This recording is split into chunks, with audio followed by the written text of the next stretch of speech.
On this episode of That Was a Show?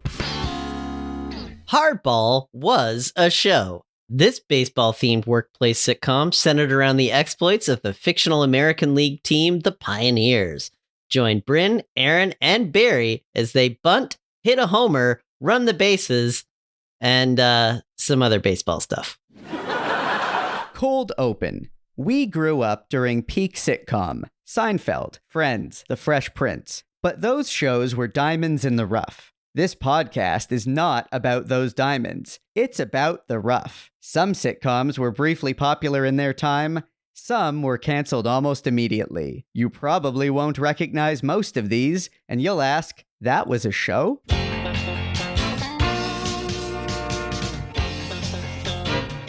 That was a show? The podcast about failed or forgotten sitcoms from the 80s and 90s, starring Brynn Byrne, Aaron Yeger, and Andrew Helmer as Barry. a Radio Gizmo production.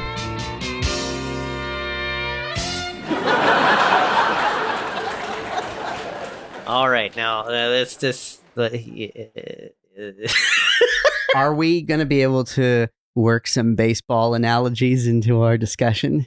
They better come from you. Yeah, none of us know anything. I doubt Brynn and I are tossing any your way. Well, I'll do my best. We'll see if some come up organically. Hello, everyone. Thanks for tuning in to another wonderful edition of That Was a Show. Woo! Woo. Woo? Woo. Woo. Woo indeed. So, yeah, maybe I'll cue some baseball music here to kind of lead us in. We'll play that now.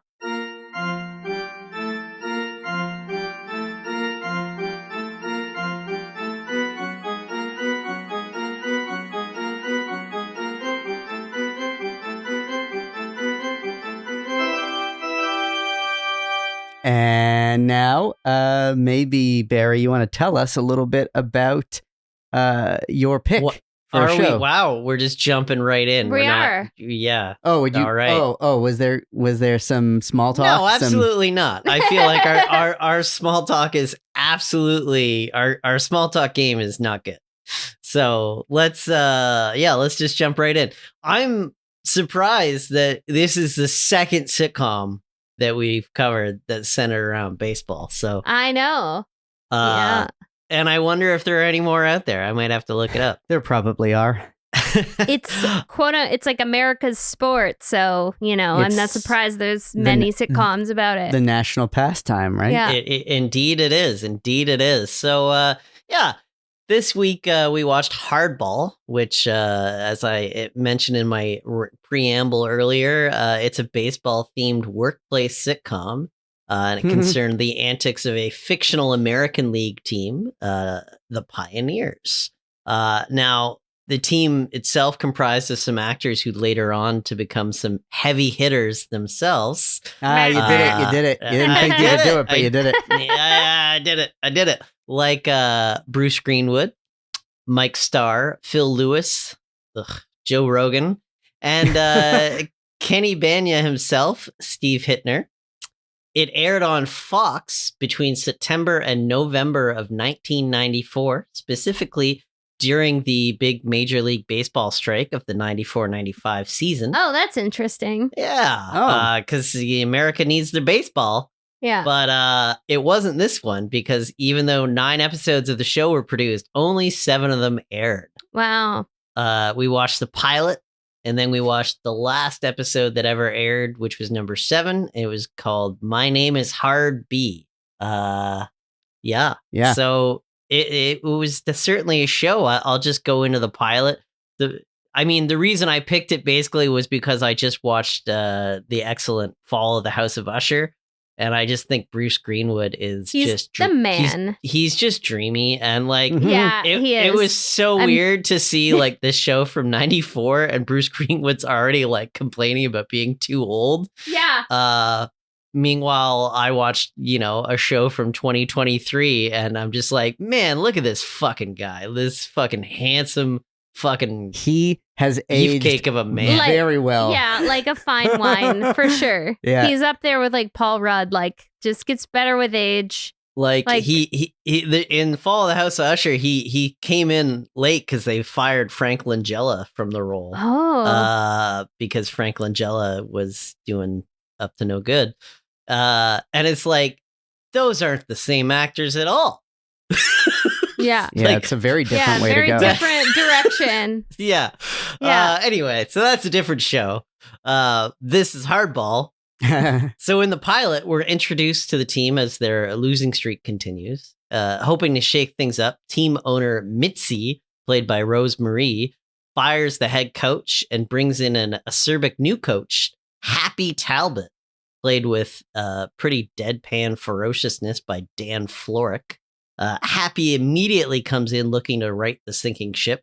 Not quite sure how to do it, but he isn't afraid to cut some players. So everybody's just sort of fearful for their jobs. At the same time, Bruce Greenwood's Dave Logan, he's a pitcher thinking he's past his prime. He starts dating a new exciting woman, and it's a sitcom. So of course she ends up being his new boss's daughter. So those are the A and B plots. A pilot just crammed a whole bunch in because there's a C and a D plot. In the C plot, we'll call it the hotshot center fielder, played by Joe Rogan. He plays Frank Valente. He wins the lottery. Right out of the pilot, they already are doing like a weird somebody wins the lottery plot. And then in another plot, the director of relations, Lee Emery, who's played by Alexandra Wentworth, tries to rejuvenate the team's image by replacing its absolutely terrifying mascot, Hardball, with the more family-friendly Pied Piper. So there's a lot going on in this episode.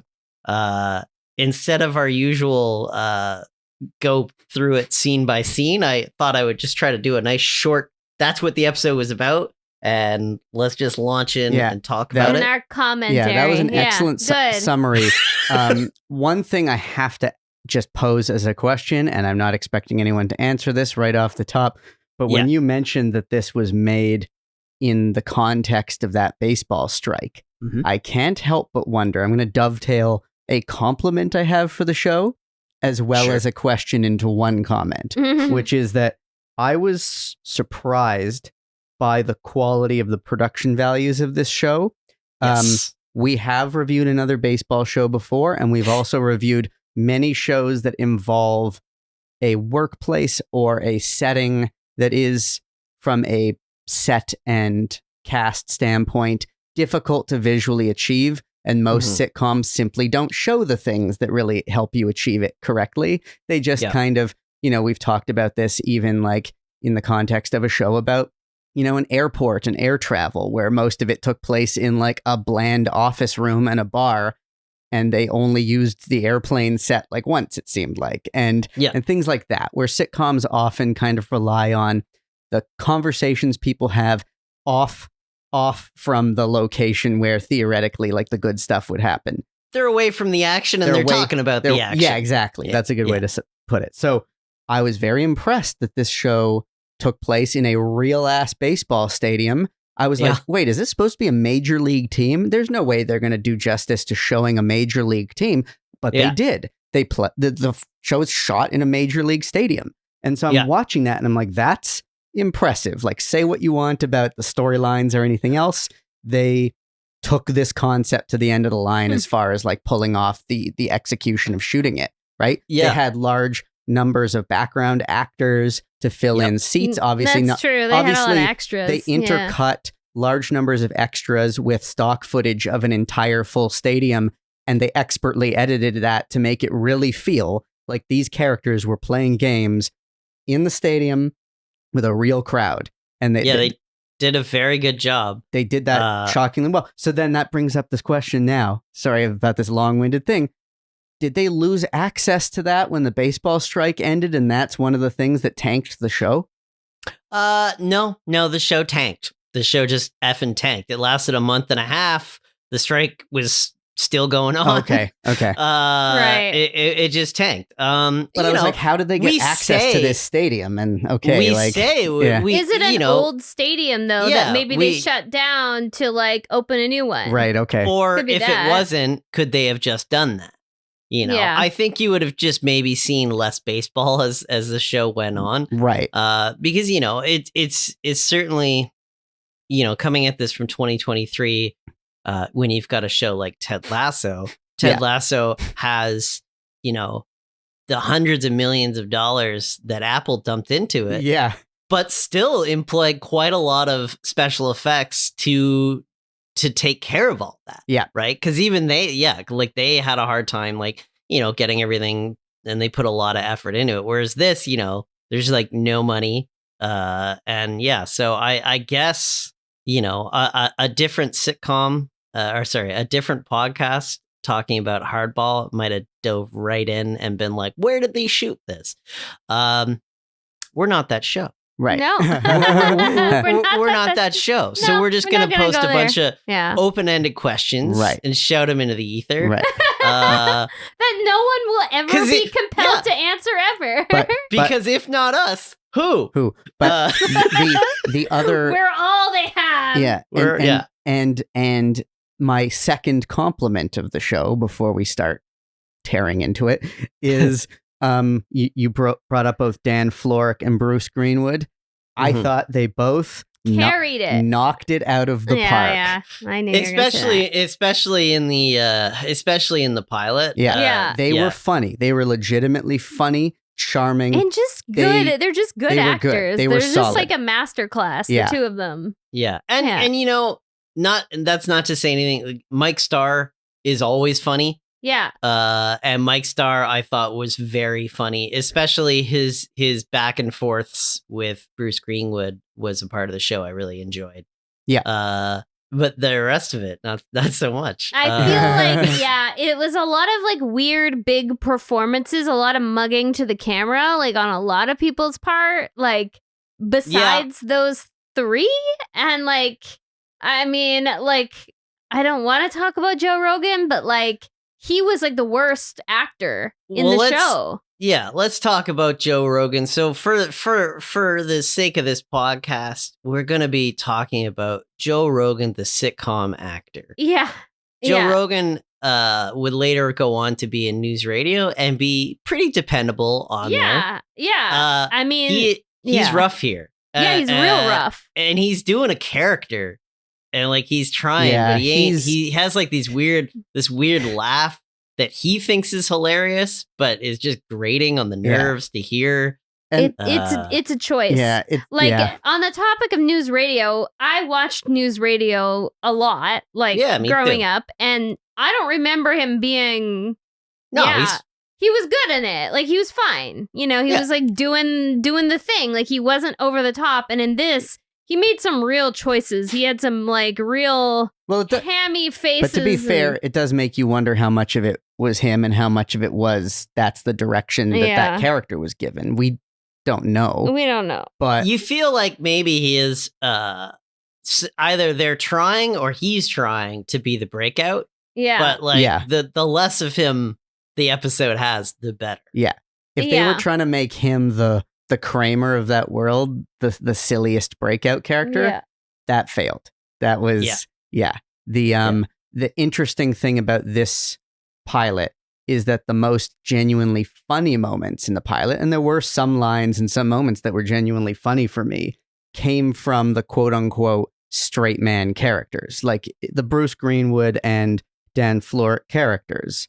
Well, because they're dry. They're still being funny. Yeah. They were exactly. They were the funny ones because they were the ones who were playing the dry comedy that you'd expect out of, either. I don't know how to compare it to specific other shows that would have characters like this, but they were genuinely funny. Yeah, I don't think Bruce Greenwood knows how to he doesn't know how to ham it up for a sitcom. Yeah. Yeah, and that's good. So it grounds his performance, which makes it a little easier to digest today. Whereas back then, it might have been off-putting to see a sitcom where somebody's not like playing to the crowd. Right. Yeah, maybe. I don't know. I mean, I just, I thought he and Dan Florek, like I said, like they just like, they were funny without overdoing it. Like, I don't want to say, I'm like very ready to like criticize Joe Rogan because it's fun to criticize Joe Rogan for many reasons. But like there were other players who I thought, I'm like, it's just like a little bit much. Like, and I feel bad saying this because I generally like her, but like Ali Wentworth, like I found her performance like a bit much. Like it was a bit too zany. It was a bit too. Was she? Yes. Which one was Schmoopy? That's her. Schmoopy. Alexandra Wentworth. Yeah. Yeah. I'm bad with names. So. She like by Schmoopy, Aaron of course means one of Jerry Seinfeld's many girlfriends featured on Seinfeld who they called each other Schmoopy. One of the most important ones in the Seinfeld canon because she was the girlfriend in the Soup Nazi episode. Oh, okay. Yeah. You're Schmoopy. No, you're Schmoopy. Yeah, we don't know who actually was. It was the Schmoopy. Technically, Jerry might be Schmoopy. No, there was an argument. George witnessed a 30-minute conversation where they discussed which one was Schmoopy. Which one of them was in fact called Schmoopy. Yeah. Yeah. No, you're not wrong. She's very zany. She's written that way. It feels like this weird like. It feels like this weird overcompensation where like a bunch of male writers don't know how to write to the basically one female member in the cast. Like Rosemary's there, but like outside of the pilot, like she doesn't. I don't think she had much going on. Yeah. She would just come in with her tiny dog and like be sassy, and that was it. Yeah. Whereas Alexandra Wentworth here, she features quite prominently in both the episodes we watched. And she's very silly. Yeah, and it's like there's like a lot of weird like commentary that the show is making about like people in those PR roles that they're just like it's a lot of like eye rolling kind of commentary about like and this goes to in some ways a broader thing of what they were trying to do because this show from the pilot presents a pretty large ensemble cast. It's huge. A lot of characters that are being introduced to us, and it's the players on the team, and it's obviously not an entire baseball team's worth of players, but it's a decently sized number of players that we are being introduced to. Yeah. I forget wouldn't even be able to give you a number of how many there were, but let's say at least half. It's a good Cheers amount. A Cheers amount of players, and the owner, the manager, the PR person, and then I guess he was maybe a lawyer, but like the Kenny Bania. Steve Hytner Steve Hytner in this is actually the team manager, I believe. I thought Happy was the team manager. No, that's the coach. Okay. I don't know. I'm confused about what all these roles are. Whatever the terms They're are. Administrative people. He's on the business side of things as opposed to the how to win games side of things. And he was to me an underwritten and underutilized character. Like if he was going to be there, they didn't give him enough to warrant introducing the character to us. Yeah. I was disappointed that he doesn't get to be funny like ever. I also really enjoyed Phill Lewis as Arnold. He tried to give himself a gimmick. He tried to call himself Lightning. Yeah. He was very funny and funny and also underutilized. But he was funny. I think he hit the right balance. I think he hit the right balance between what Bruce and Dan were doing. Oh no, he was great. And the zaniness of the rest of it. Like, I think he really found that middle ground. I wish he had. I'm just saying I wish he had more screen time. I think his performance was great. And actually, if anyone could have grown into a breakout character, it would have been him. Yeah. For being a little bit zanier than the straight man characters, but like in a genuinely funny way. Like he could have become that. I just thought it was so funny that he was like wearing this giant medallion thing. and it clearly was not something he would ever wear. And he was just like uncomfortable. He like gave up the gimmick after 2 seconds when they called him out on it. He's like, yeah, it was like my wife's idea. I don't know. We just thought it would help me get some endorsements. But what was the line? Because he's like, help me get some endorsements, and he made some joke about money being kind of tight, but the phrasing was a very funny delivery. Yeah, I can't remember what the line was, but because we have, a bit of a cash flow problem or something. The way he delivered it was great. Yeah, but it was like kind of a bit of a Gretchen Wieners thing from Mean Girls, is like he kept trying to make fetch happen, like he was just like, I'm lightning, and then everyone's like, you're not lightning. Like, let's just be honest with ourselves. But it's definitely he's very funny there.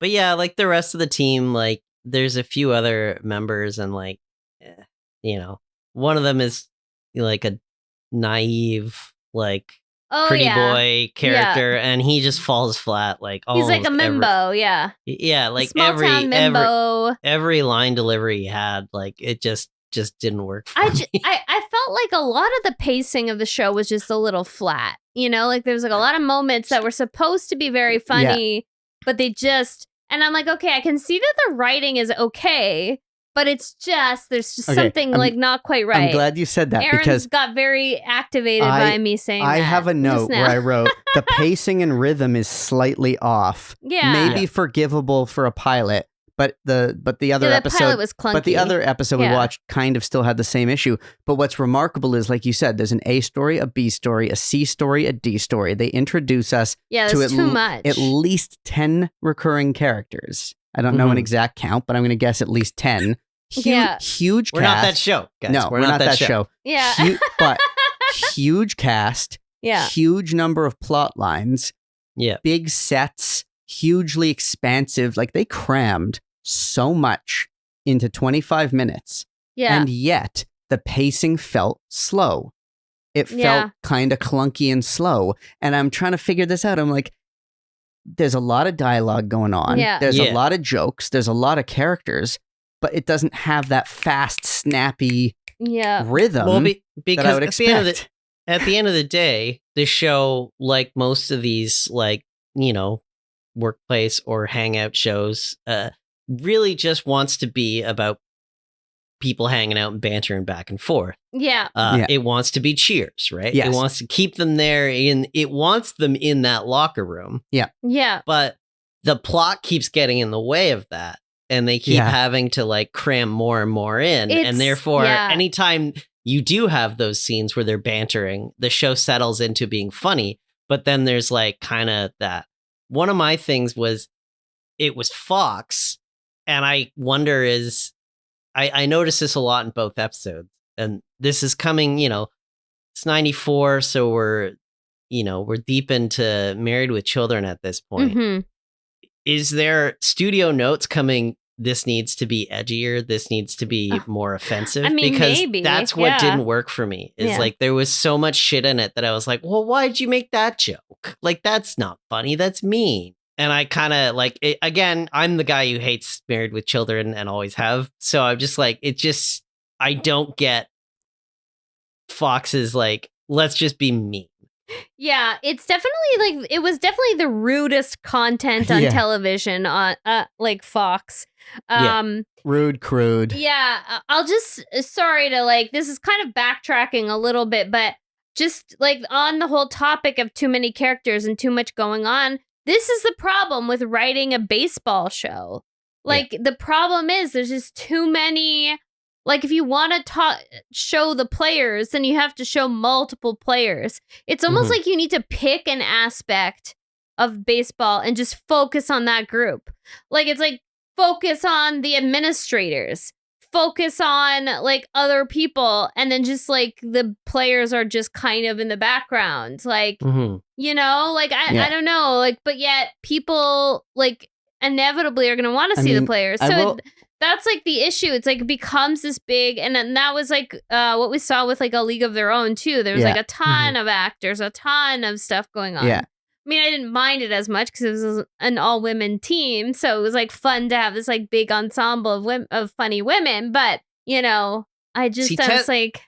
Ted Lasso managed it for a few reasons. A lot more money. B, they also had a top-notch writing staff, yeah, you know? B, it's in closer to an hour-long format. Yeah. But one of the things they do is, there's the whole team, and by the time the show ends, you know everybody's name, you know who they are, but it doesn't focus on all of them every single episode. Right. Somebody comes to the forefront more. Yeah. Right? Yeah.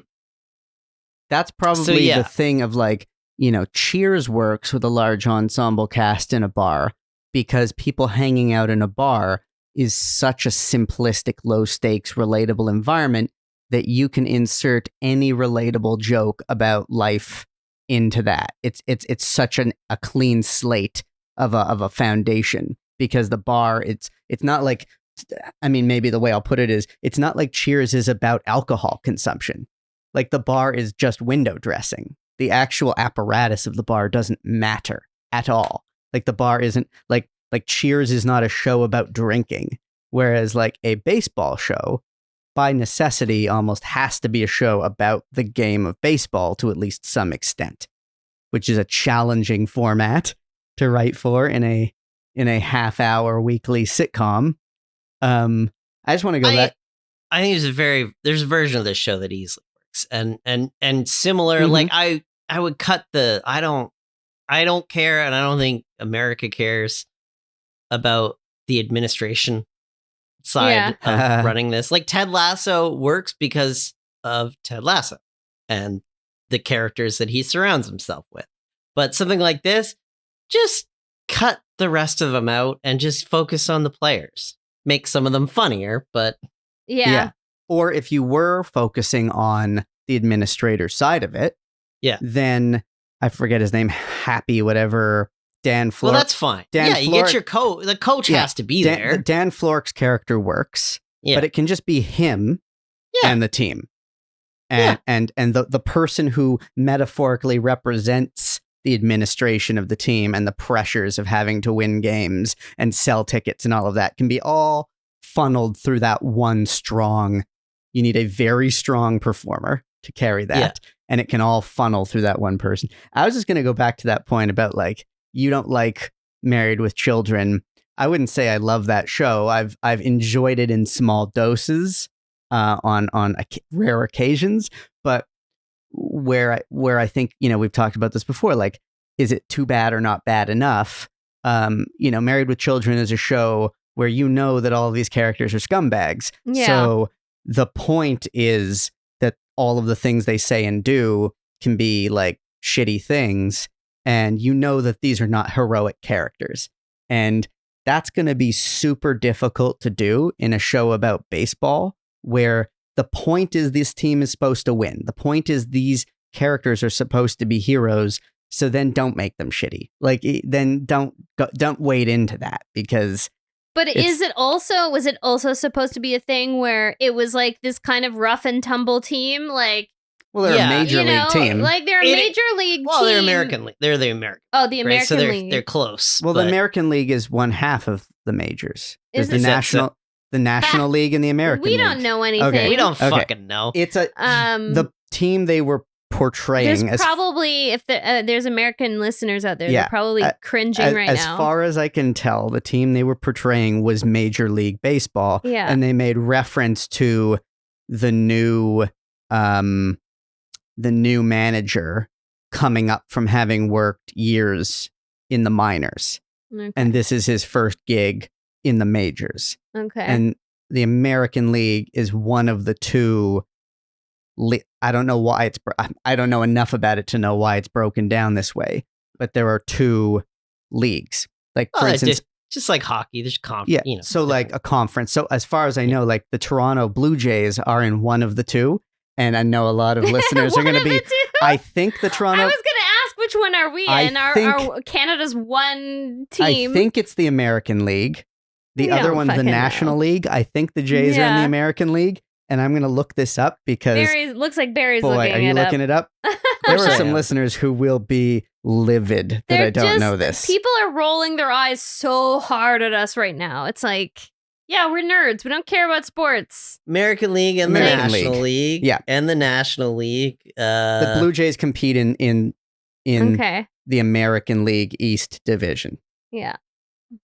Main difference between the two is that in the American League, they use a designated hitter rule to replace. What the fuck? Yeah, the rules are slightly different between the two leagues, but the cut all this out. But the World this is not interesting to anybody. But the World Series does involve both leagues. Yeah. All right. Well, baseball. We're not a sports podcast. No, we're not. We are absolutely not. In case you were confused, 67 episodes in. Yeah. Sorry for leading you astray. I'm gonna go into the next episode because let's do it. We got lots of. So I feel like as a preamble, there's a character that I barely mentioned up to this point. And he is very important to episode 7. So I'm going to try to include him as the logo for this episode so people can get a look at him. Mm-hmm. Hardball is the team's mascot. He's also the title of the show. And Hardball is, I'm sure he's got a giant baseball head, he dresses like a baseball player, but he's jacked. And his face is just permanently angry. Yeah. So that's why I was saying they must be a hard Scrabble sort of team because they have this kind of scary, disgruntled mascot and they're losing all the time. I love him. Yeah, I love Hardball. I absolutely love him. His face makes me laugh. It is funny. Yeah. I love that he's in the credits just and Hardball as Hardball. Yeah. And I love that episode 7 we got to know Hardball a little bit more. Yeah. So one of the great things about, and this is one of my buttons, I like when people treat mascots or people in costume or puppets. I like that they don't acknowledge that there's somebody under there. I like that Hardball is only ever addressed as Hardball. Yeah. He's only ever seen with his head on. Yeah. We don't know anything about him. So and he doesn't talk. He doesn't talk. Because the work they did on the mascot head is funny enough that it's just great. In episode 7, which is called My Name is Hardball, the team's hard-drinking, rough-looking mascot spirals out after his wife leaves him for another mascot, the Louisville Slammer, who is just a giant baseball bat. And he was also Hardball's protege. So Hardball takes this takes this to heart. He takes it hard. He takes it real hard, and he goes on a bender. And after passing out, finds himself in even more hot water when he misses one of his engagements, and Lee has to don the costume and drive the Hardball mobile, which she then does right into superstar Barry Bonds, which causes Hardball. Was very funny, he by was the very way. funny. We'll get into that, but he was the highlight. So Hardball gets fired because of this, because she lets him take the fall for it. Now, I guess Dave's still the A-plot. They're given about equal time. So Dave, once again, his love life becomes the star of the show again. And he finds himself dating original April O'Neil herself, Judith Hogue. Oh, shit. She plays Barbara, who's an exhibitionist reporter who wants a little bit more from this picture than an exclusive interview. So this is a pretty ridiculous episode. Very silly, hits a lot of tropes. Chief among them, we've seen this so many times, the overly clingy, girlfriend after a one-night stand who just won't leave somebody alone. Yeah. I've seen this in so many plots. Classic trope. It's so many 90s sitcoms. Trope as well, and it's never very funny, and it's just an excuse for a bunch of guys to sit around and be like, isn't she crazy? And then everybody in the audience laughs because isn't it funny?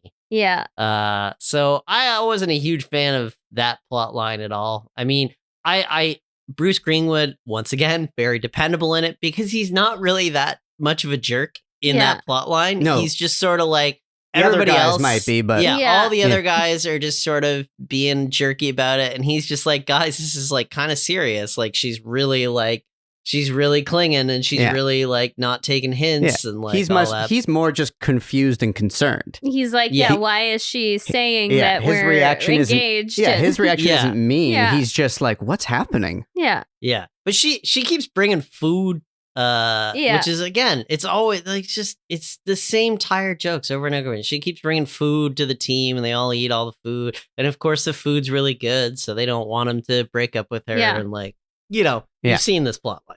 There was a big reaction to lasagna at one point where it was like, lasagna! Yeah, everyone was thrilled that she brought a tasty lasagna. I feel like lasagna... I like lasagna. I made lasagna this week. Did you? Yeah. It was fucking legit. I have issues with lasagna. I have like... Yeah, you don't like lasagna. I like it. Okay, I like it when it's like completely fresh, like someone has made it. Yeah. And it's like... But I don't like it when it's reheated. I don't like it when it's cooked from frozen because it's always uneven. It's always cooked unevenly. But if someone I'm sure I would have liked your lasagna, Barry. Thank you. It was wonderful. I trust because you're very good with those types of dishes. I assume it was delicious, and I would have eaten it. I would have enjoyed it. But I don't like frozen lasagna either. Yeah. It's a problem. I think I ate too much of it growing up. My mom loved buying a frozen lasagna, and it was never that good. It was always kind of, watery in the spots it shouldn't be watery, and They come in those giant trays. Yeah, like it's like a big vat of lasagna. It's like a whole thing. Back to the show. Sorry. I just no. But I feel like lasagna is a 90s trope, isn't it? Like it is. Everyone talks about lasagna all the time. It's one of the foods. It's like a sick. No, it's just a. It's a thing. Lasagna is a funny word. It's funny. It's one of the foods. Garfield loves it. Yeah. That's used in comedy. Bruce Greenwood is playing Ted Danson's Sam Malone from Cheers, but before he retired. Completely. As like the handsome, attractive ball player. Womanizer. Yeah. But and I will say between both episodes, so in episode 7, when it also opens on another woman who's coming on to him and she's a reporter, but she's immediately another reporter at the same table in the bar.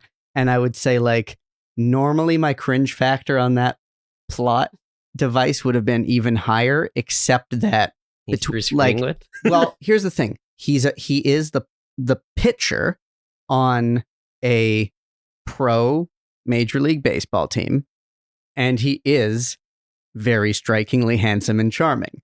So I will say, regardless of our feelings of the morality of his behavior or whatever, it is relatively believable that various women that come across him in these environments might come on to him in that way, or immediately start flirting with him. That world of pro athletes who are that handsome, that is legitimately a thing that happens. Mm-hmm. He's also not shitty about it. No, he's he is definitely Sam Malone, but I would say he's even a little less sleazy. Yeah. It's Sam weird. Sam Malone has a lot of sleaze to him. Is he gonna pass up the opportunity to bed a beautiful woman? No. But it doesn't come across as sleazy. No. You're right. It's very organic. It's very it feels like he doesn't feel like he's scheming at all doing anything. He's just going with the flow. He's just going with the flow of all these women wanting to sleep with him. Yeah, and he doesn't that she doesn't understand the terms that they're putting. Yeah. He wants her he wants them to be on the same page. Yeah. Yeah. He assumed he was going into a one-night stand. And when it turned out that she had these much bigger expectations that seemed somewhat disconnected from reality, he was more concerned than anything else. Yeah. And because he's obviously portrayed as the kind of guy who has had many one-night stands and probably most of the time the terms are very clear and both parties know exactly what they're getting into. In both episodes, we see him do this. And in both episodes, like he, in the pilot, we didn't really talk too much about it. But, his plot in there is he's romancing the coach's daughter. And, he's very respectful with her. He genuinely cares about her. And then when that episode ends, they're still dating. So it's like, I think he's a serial dater is what he is. But he's not necessarily the sleazy version of that character that you've seen in other shows. I think he just likes he gets into a lot of relationships more than he has one night stands, probably. Yeah. The Barry Bonds thing. He was funny. Like so Barry Bonds. So you mentioned how she hits him with the like hardball mobile. It cuts to this hardball mobile, which is like one of those like vehicles that are driven around indoors in large buildings, like a stadium, like those little. It's not a golf cart, but what is that thing? It's in an airport. At an airport. To the audience, it's the thing that Austin Powers gets stuck between the two walls. Okay. It's that thing. Yeah. When people drive around inside an airport on one of those little vehicles, it's one of those. Yeah. He fully gets run over by it and it cuts back to it. And it's like on top of him, like the wheel is on top of him. Yeah. But he's not injured at all. And it's like a cartoonish type of way of playing it. And when he delivers the line, I think I landed on my keys. It's very funny. I laughed we so both laughed. Hard. Yeah. He also like sees somebody in the hardball costume and then goes, "That's him. I'll never forget that face." Yeah. Like it's not just obviously it's the mascot, but he's like, "No, that's him. It's that specific giant baseball head man." Barry Bonds was put in this episode as a cameo. It's like a stunt casting thing. They gave him some zingers and he nailed the delivery of those zingers. He was the funniest part of the show. I feel like that would be a fun thing to do as a pro athlete. Just show up in a scene to be goofy. Yeah, like Keith Hernandez on Seinfeld. And we often see like this is pretty common in sitcoms in general, and they often like think about how funny all the baseball players are on that episode of The Simpsons where Mr. Burns owns the team. Yep. Yeah. That's a very legendary Simpsons episode. Legendary. Yeah, exactly. The only part of the plot, the other plot with the one night stand that spirals into the relationship, the only aspect of it that I found mildly amusing was the way that every time she walked into a scene, they scaled it up incrementally in a way that was like just kept cranking up the stakes. So it's kind of like in a way where it's like before he even knows how to react to the previous thing, like she comes in and brings the lasagna and starts thinking of him as, okay, so she clearly thinks this is turning into an actual relationship. Yeah. Then while he's still processing that, then it escalates into them supposedly being engaged. Yeah. And before he even reacts to that or is able to even talk to her about it, she comes in with a gift, and it's a painting of them in front of like a suburban house with a white picket fence and 2 kids. Yeah, and a dog. And a dog. And when I saw the painting, I was like, okay, that's kind of funny. Like, I agree. I don't like that trope. I don't find that whole plot gimmick funny. And you're right. It absolutely ended up being played so that all of the other guys on the team could just refer to her as crazy and insane. Especially Joe Rogan, who really relished in it. Really. Yeah. And so I didn't care for any of that. But the only part of it that I did find amusing was the way that they kept ratcheting up the way that she would come into these scenes before. So like in a sense, if it was just between her and Bruce Greenwood's character, that aspect of it, that interaction was mildly amusing. In that execution. But all of the apparatus of the way everyone else around is reacting to it really made it quite awful. So that's my thoughts on episode 7. Those are the big things that happened. I mean, there's not much else to say. I mean, I thought it was fun that they had Barry Bonds come in. I didn't love the whole scene with like, again, I feel like they did Alexandra Wentworth like a bit dirty with that scene because they just had her kind of like like expositioning the whole scene and being like, well, what can I do about this situation? And it was like very like, you know, it's like they really should have got, like, I like the fact that she took it upon herself to throw on the hardball costume and then disaster ensued. Like, I liked that element of it.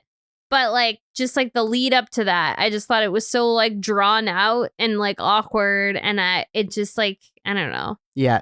It felt like it needed a couple rewrites that didn't happen. That plot was quite cartoonish. Her performance also running over, you know, Barry Bonds with the car and him not being injured and having and kind of ending that scene on a high note where he's just, like, excited to try some marzipan treats that were brought in. And I forgot about his reaction to the marzipan. He's hilarious, but that whole plot and the whole thing of, like, never seeing the person, the human inside the hardball suit, to the point where the payoff at the end of the episode is that she feels bad that he got fired because of something that was her fault. Although to be fair, him blacking out drunk on the job might also be grounds for letting him go. You can't change hardball. But in any case, she feels bad, so she tries to get his job back, and she realizes because no one knows what he actually looks like, she just suggests to the guy, just come back and put on the head and pretend that we've hired a replacement, and no one will know that you're not the replacement.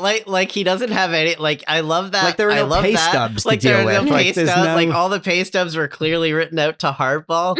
Now there's one thing. Cash. Yeah, maybe. So he gets a job working as another mascot outside of a chicken store, and he's dressed up like a giant chicken. Yeah, that was funny. That was funny. And one of the other team members, the ones that I was saying none of his line deliveries worked for me. I take that back, because this one did, because he's talking. He's like, yeah, I saw him over there. And you're like, oh, how? Like, you don't know what he looks like. He goes, no, but I recognize his work.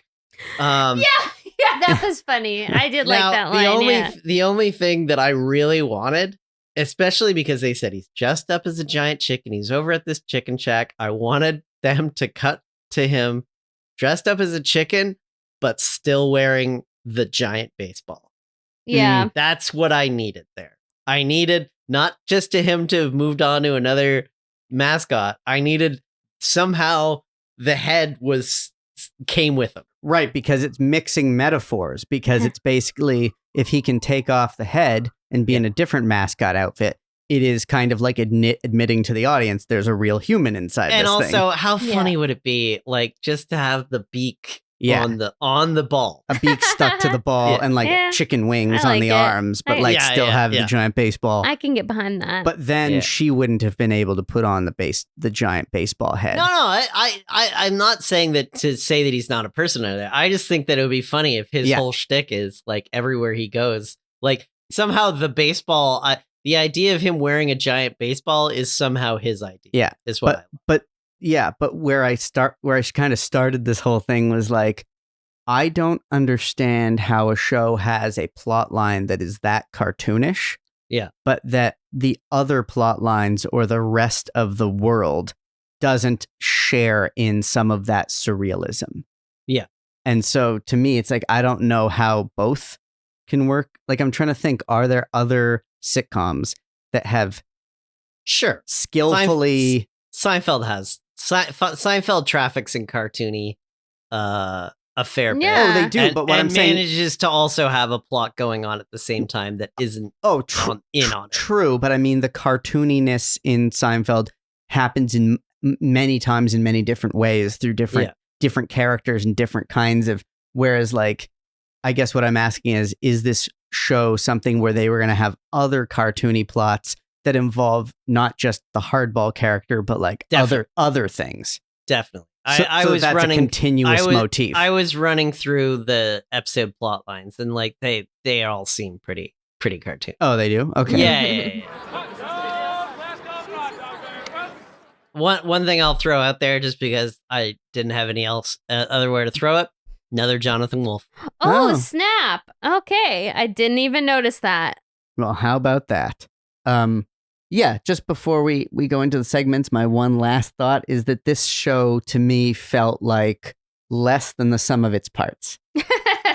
Like there were elements that I thought worked, and those elements, when added together, almost like took away from each other, or like didn't sort of build on each other in a way that felt satisfying.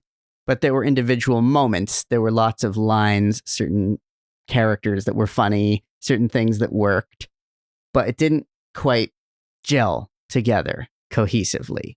And sometimes maybe it's hard to like figure out exactly why. And maybe if a show like this had more runway, or no, I need a baseball analogy for this. Maybe if a show like this had enough at-bats, enough swings, being a metaphor for episodes, like if a show like this made it to a second or third season, maybe it would have eventually found a way to make all of that work. Maybe. But instead, you said they shot 9 episodes and only 7 aired. So that's kind of like they got one game, like they got 9 innings, and then everybody went home. Everybody went home after the 7th inning stretch. Yeah, and then and then it got canceled after that. Which is typically when my dad would start being like, "We should hit the road so we can make good, make good time." Yeah, beat the traffic. Yeah, swing and a miss on this one. Yeah.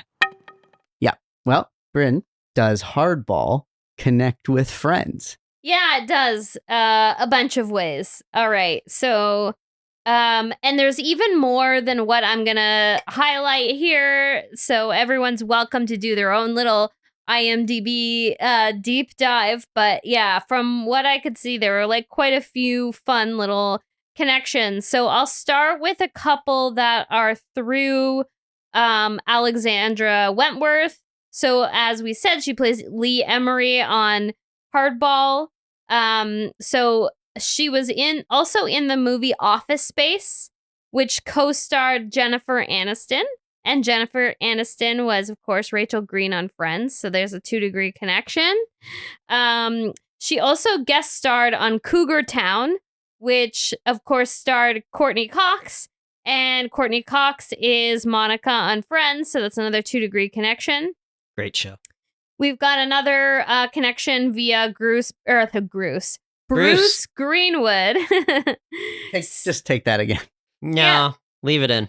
Bruce Greenwood, yeah. So he was in the movie Dinner for Schmucks with Paul Rudd.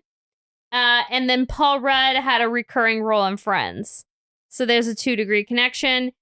There might even be more Bruce Greenwood connections, but I just was like, this is like too much to get into at the moment.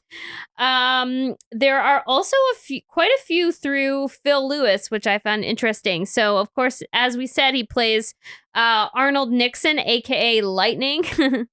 So he had a recurring role in Friends. So there's like a 1-degree connection. He plays Steve. This is in a later season. This is in season 9. So he plays Steve, who is like a childhood, like schoolmate friend of Monica's, who works in advertising and gets Chandler a job. So when Chandler makes his like, career change into advertising, it's kind of this guy, Steve, who's like an exec at an advertising firm. Yeah. He also guest starred on Mad About You, but we won't get into that because you guys hate it.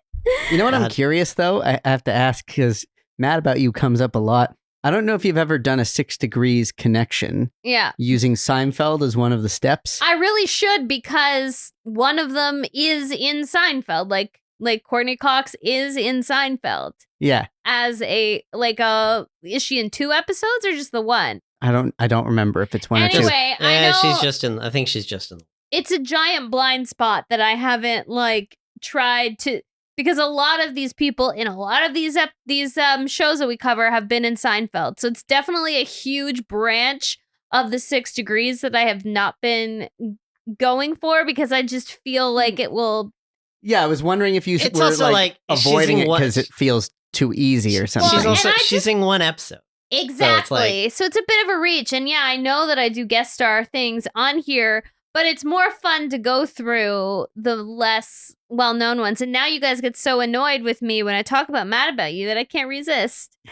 So yeah. And then another couple interesting ones through Phill Lewis are that one of the biggest things he did later in his career, which I'll get into more in the spinoff, is he was in all of the Sweet Life of Zach and Cody shows. And that is starring the Sprouse brothers, the twins, that played Ross's son, Ben. Yes. So that's like another... Indeed, they did. And, yeah, and what else? There's one more there. Bear with me a minute. Okay, yeah, so as a director, Phill Lewis directed a couple of episodes of Man with a Plan, which was Matt LeBlanc's most recent series. Oh. So yeah, so Phill Lewis has like the most connections with Friends at this point. Yep. And that's sure all I does. Nice.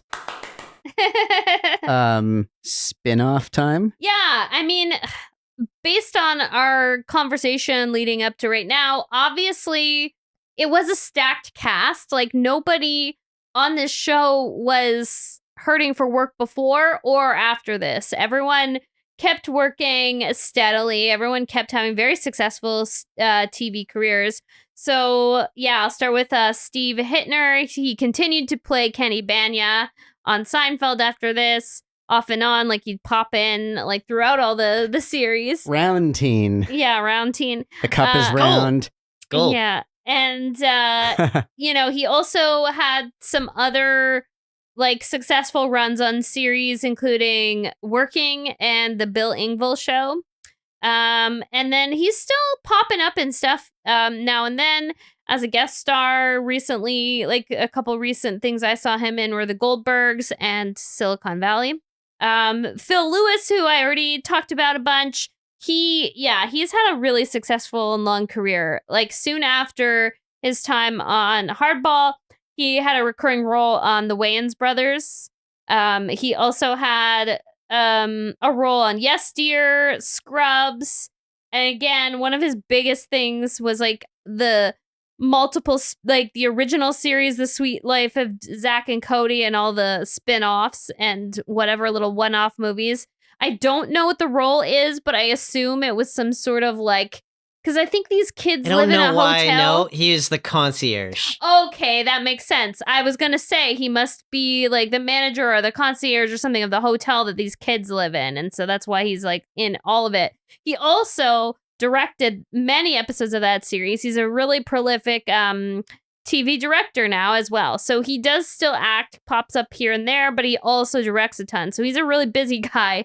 Up until whenever it went off the air, he did a role on American Dad.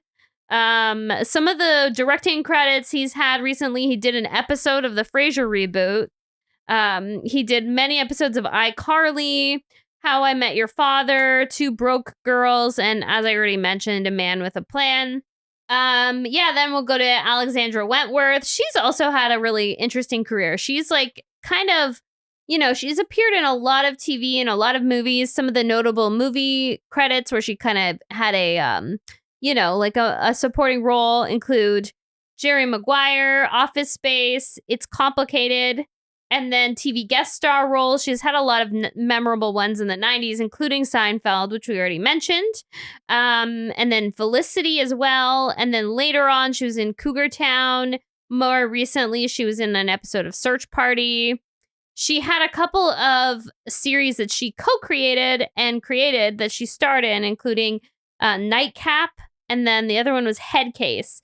So those were like two kind of starring roles that she had that there were like shows that she wrote. So she's a writer, she's a comedian, she's an actor, she kind of does it all. And then another random thing that she most recently did that I watched and enjoyed, well, I don't know if enjoyed is the right word, but I found very compelling, was the Brooke Shields documentary that came out, the Pretty Baby documentary, where it kind of re-examined Brooke Shields' career, especially in her youth, and how she was very exploited as like a young actor and model. And so she co-produced that with her husband, George Stephanopoulos. So it was kind of like a, TV, it was like an ABC News sort of like docuseries, but it had like the kind of production values of like many of the like really top-notch production docuseries that we see these days. I don't know why I knew this, but the Sprouse twins did not both play. Only Ross's one of them kid. did? Only one of them did. Which one was it? Was it Dylan? I think it's the other one. Cole. Oh, wow. Yeah, and so of course we have Bruce Greenwood, who we've been raving about throughout this episode, both for his handsomeness and his talent as an actor. Again, this guy has not stopped working since then, and he's kind of gone, he does more serious stuff. I would say he's more known for that, but he did do a little stint on the Larry Sanders Show. He was in The Sweet Hereafter, which is a very serious movie that I recently rewatched, and it does hold up. He's played a lot of intense characters, but his comedy, he kind of comes in and out of the different genres. As Barry mentioned, most recently he's in the Fall of the House of Usher, which I have not watched yet, and I'm I really want to see it because everyone keeps talking about how amazing it is, but I am just looking at the kind of creepiness of the plot. It might seem a little bit too intense or violent for me. It is full on a horror show. So. Yeah. So I don't know. We'll see. But I feel like I should watch it just because the cast is incredible. Oh, it's quite good. It's a horror version of Succession. Yeah. So he also, so he was also in Capote. He was in I'm Not There. So a lot of prestige films, and he's just that dude. He's just in everything. He's very reliable. He's very engaging and wonderful to watch at all times. He was in I Know This Much Is True, which I really enjoyed, and I feel like nobody has talked about that series. It's almost like it never existed, which is wild, but it was the miniseries based on the novel by Wally Lamb that was starring Mark Ruffalo and Rosie O'Donnell, and of course Bruce Greenwood. So yeah, I mean, Bruce has done perfectly well since And can we also add that he's Canadian? Yeah, he is Canadian. I should have mentioned that. And he's done a lot of a lot of his prestige roles include Adam McGoyan films, including The Sweet Hereafter. Because he's one of our local guys, and proudly one of our Canadian treasures. And now he's part of Mike Flanagan's rotating cast, so that'll award him lots of work, I'm sure. Yeah. And then of course we have Dan Florek. So, yeah, again, I mean, I feel like I just can't think of him as much else except for Captain Don Cragen, from Law and Order. I just can't. That's just who he is to me. It was very bizarre seeing him in a comedy, but of course he was great in it. And he was also, he was in a few episodes of Roseanne in the 90s. He plays a principal of the kids' school. He's was in Ellen for an episode. He was in Wings. So he has done plenty of sitcoms, but I just can't not see him as a very serious procedural actor, like the Captain. I just can't, he's done 332 episodes of Law and Order SVU as that character. So That's it's a just bunch. that is a lot. He is that character at this point. So, and he's played a cop many different times. So apparently Bruce Greenwood is a regular on The Resident, a doctor show, and he's been on all 107 episodes of that. Oh yeah, I didn't mention that. That's random. But yeah, I mean, he does have TV doctor energy. And then of course, we have Mike Starr, who is a very, very prolific character actor. I couldn't help but just the thing that sticks out the most to me is his role that in The Office, and it's just one episode where he plays the insurance salesman who they all suspect is in the mafia, and it becomes this whole plot line where He's like, they're trying to figure out whether he's in the mafia. They take him out for lunch and they order gabagool to see how he reacts. And it's like, and God, that's got to be a late episode, right? It is. Well, it's still with Steve Carell. Like, it's still Steve Carell times, but I always just remember him in Dumb and Dumber. Yep. Which he would have been in the same year as this. Yep. And he was in Ed Wood too, same 94 as well. Yeah, so he's like popped up in a ton of movies and television shows. He did an episode of Bob, which we covered. Yeah, so he's like one of those guys. He was in Miller's Crossing. He was in Goodfellas. So he kind of plays one of these he kind of is like a go-to for mobsters and bouncers. Big tough guy.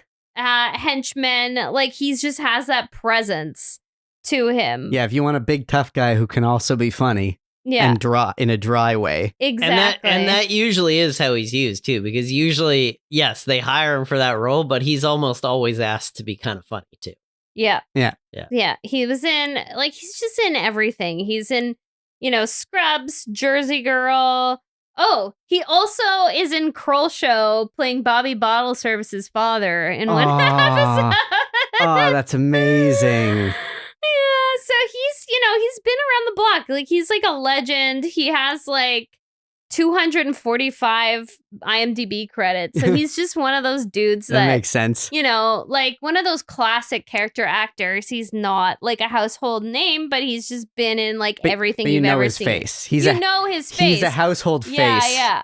But I just love that episode of The Office. I find it so entertaining, and I can't separate him from that. Like that like cheesy moment he has right in the beginning where he's like knocks over, like, part of his really bad sales pitch is that he knocks over the coat rack and he says, "Look, life can be unexpected. Things can happen." And Michael Scott is like rolling his eyes because to Michael Scott, it's a very terrible sales pitch. And Michael Scott is, of course, one of the best salesmen of all time. So it's, Yeah. So he kind of humors the guy.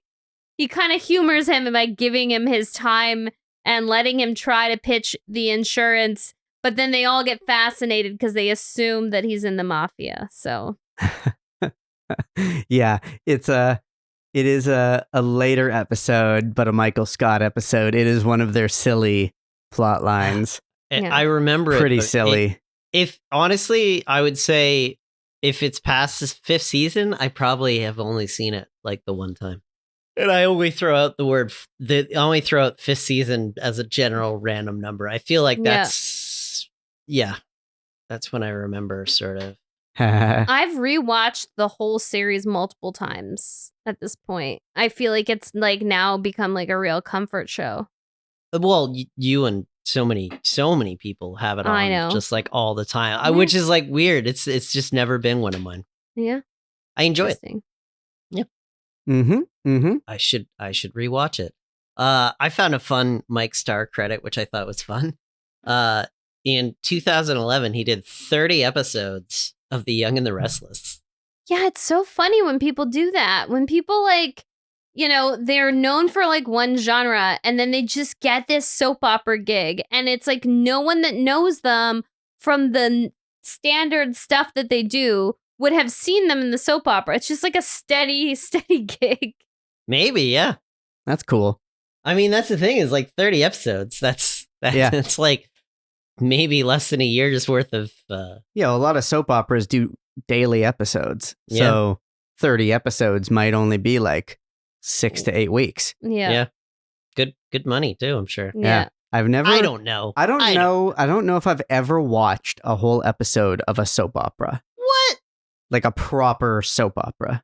I mean, it's been a long time, but I saw plenty of it growing up. I've seen moments, I've seen scenes, but I don't think I've ever actually sat down and watched like The Young and the Restless from the beginning until credits roll. We went to high school with a soap opera actor. What? If you say so. Jacqueline McInnes, who is in The Bold and the Beautiful, was a year behind us in high school. Never. I'm sorry, Jacqueline McInnes. She was popular. That's why we didn't know her.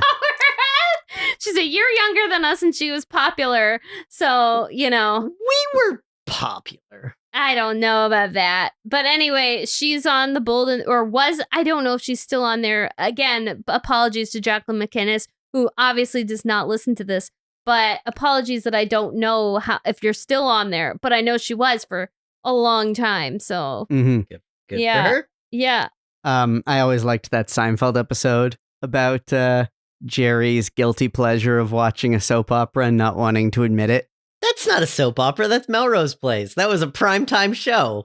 Yeah, but it was a sort of No. Trust me, man. Soap operas and Melrose Place. I mean, it's a soap opera by definition, but it's that was a big budget show.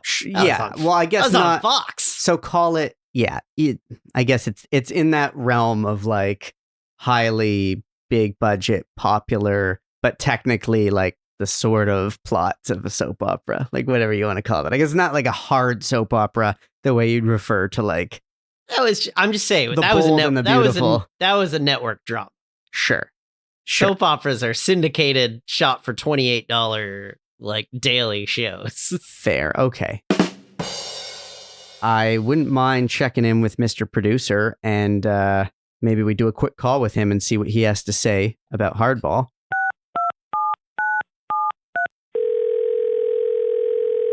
Hey, kid, right on time. How are you today, Mr. Producer? Living the dream. How's work? How are things on That's It? That's it. They're going great, kid. Thanks for asking. The actor strike's finally come to a close, so we're just days away from getting some meetings going again. And the script? We've got some really great stuff. Very nearly there, I think. Maybe 1 or 2 more passes, and we'll have it. I feel like there's been a few 1 or 2 more passes over the last year. Yeah, I think we're on draft 47 of the pilot. But, you can't rush greatness. I suppose not. So what's on your little podgram this week? We were talking about Hardball. Oh, sure. Terrible show. Yeah. You usually aren't quite as blunt. What can I say? It was a stinker. Not my proudest moment. Wait, what? You were involved? I was indeed.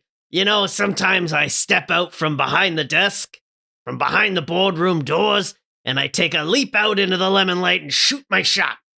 I mean, I read the credits pretty closely. I didn't see your name. No, you wouldn't. So you didn't produce this one then? I did not. Or write it? Nope. I don't get it. Kid, I was the star. I was right there in the title. Wait, that was you playing Hardball?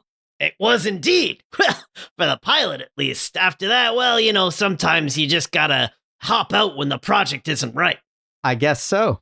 Oh, damn, kid. My paprika guy's here. He's trying to buzz in. I gotta run.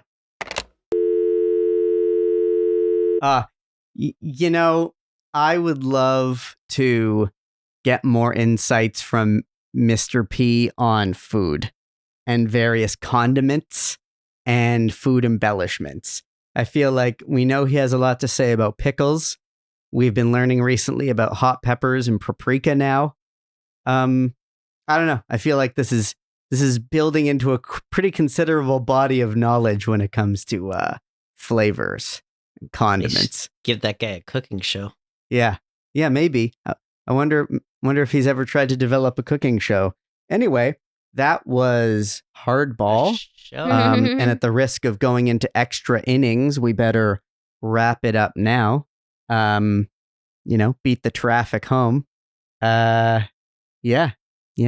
Peanuts and Cracker Jacks. I don't know if I'll ever go back.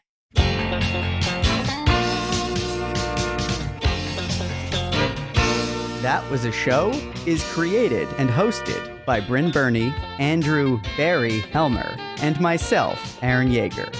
It's a production of Radio Gizmo in Toronto, Canada. Subscribe, rate, review, and share. Follow us on Instagram and tell your friends about it. That Was a Show? Radio Gizmo.